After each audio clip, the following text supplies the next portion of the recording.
ಪುರಾತನ ಕಾಲದಿಂದ ಇಂದಿನ ಶತಮಾನದವರೆಗೂ ಈ ಭರತ ಭೂಮಿ ರಸ ಋಷಿಗಳ, ಸಾಧು ಸಂತರ, ಸಿದ್ಧ ಸಾಧ್ಯರ, ಆತ್ಮಕೋವಿದರ ಬೀಡೆಂದು ಹೆಸರಾದ ಈ ನಾಡಲ್ಲಿ ಸತ್ಯವನ್ನು ಸಂಶೋಧಿಸಿ ನಿತ್ಯದಲ್ಲಿ ಅನುಭವಿಸಿ ಸತ್ಯ ನಿತ್ಯದ ಸ್ವರೂಪವೇ ತಾವಾಗಿ ಭಕ್ತಜನ ಕೋಟಿಯನ್ನು ಉದ್ಧರಿಸಲು ಅಲ್ಲಲ್ಲಿ ಜನ್ಮ ತಳೆದು ಬಂದಿರುವ ಮಹಾತ್ಮರ ಮಹಿಮೆಯ ಸತ್ಯ ಕಥೆಗಳು ಸಾಕಷ್ಟು ಸಾಲುಗಟ್ಟಿ ನಿಂತಿವೆ.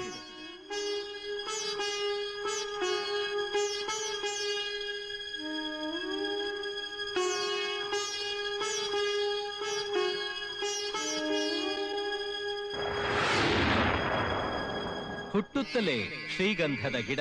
ಪರಿಮಳ ಬೀರುತ್ತಾ ಬೆಳೆಯುವಂತೆ ಪಾರ್ವತೀ ದೇವಿಯ 6ನೇ ಅವತಾರವಾದ ಶ್ರೀ ಬನಶಂಕರಿ ದೇವಿಯ ಅಂಶದಿಂದ ಮಾನವಳಾಗಿ ಜನಿಸುತ್ತಲೇ ದೈವಶಕ್ತಿಯನ್ನು ಹೊತ್ತು ಬಂದು ತನ್ನ ಬದುಕಿನುದ್ದಕ್ಕೂ ಅಘಟಿತ ಲೀಲೆಗಳನ್ನು ಮಾಡಿದ